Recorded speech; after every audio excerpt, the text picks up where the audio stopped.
Il faut réchauffer le moteur avant qu'elle parte. Elle est à l'aise sur une scène comme sur sa pépine.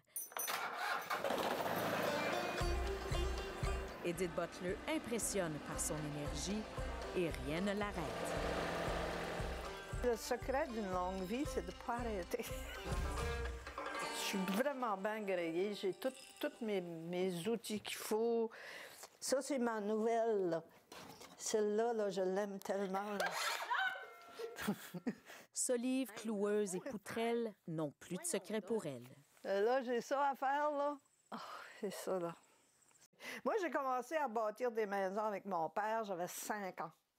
Les grosses pattes. C'est vous qui avez fait ça, là? Oui, oui. J'ai mis les beams. La légende acadienne effectue donc elle-même l'agrandissement de sa maison pour y intégrer une immense pièce penderie. Parce que Lise a beaucoup, beaucoup de vêtements. Il faut que je touche le bois. Il faut que je le touche. C'est vivant du bois. Sur son chandail à manches courtes, on peut d'ailleurs y lire « Stop and smell the sawdust », que l'on peut traduire en français par « Arrêtez et sentez le Brantzy ». C'est ça qui est mon... Ça, vous aimez ça, cette odeur-là? Là? Thrill. Oh. Ben, j'ai vécu là-dedans. Papa avait un moulin à bois. Au lieu d'être obligé de payer pour y aller dans un club de sport, puis de lever des poids, ben, je lève des beams, j'accroche des planches. Je marche dehors, puis je me promène avec mes bio, puis c'est ça qui est ma force. Puis en plus, je suis en pleine nature.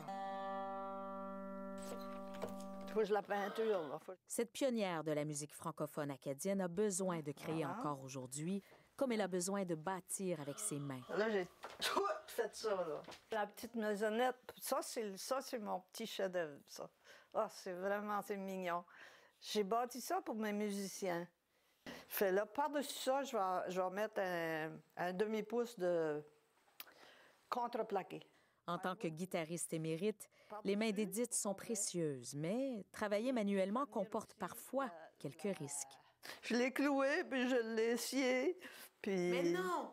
J'ai cassé, mais là, il est bon pareil. Il va bien? Il va bien, oui, oui. Ouh, mais vous ne vous blessez pas? Non, puis en plus, je travaille à main nue. Des coups durs, pourtant, Edith en a reçu à maintes reprises dans sa vie. J'ai eu plusieurs cancers, mais j'ai jamais arrêté. Les cancers ne m'ont pas arrêté. À toutes les fois que j'étais malade, j'ai foncé pour dire « tu m'auras pas. Tu peux pas me tuer ». Les fois que j'ai pu tomber, je me suis relevée. Et c'est ça, la vie. Quand on lui demande si elle caresse un seul rêve, elle répond sans hésitation. Je n'ai aucun rêve, moi. Je n'ai jamais eu de rêve.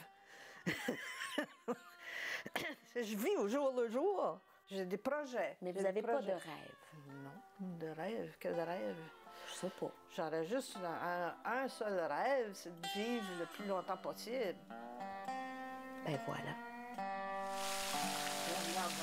Annick Moulin, Radio-Canada, Sherbrooke.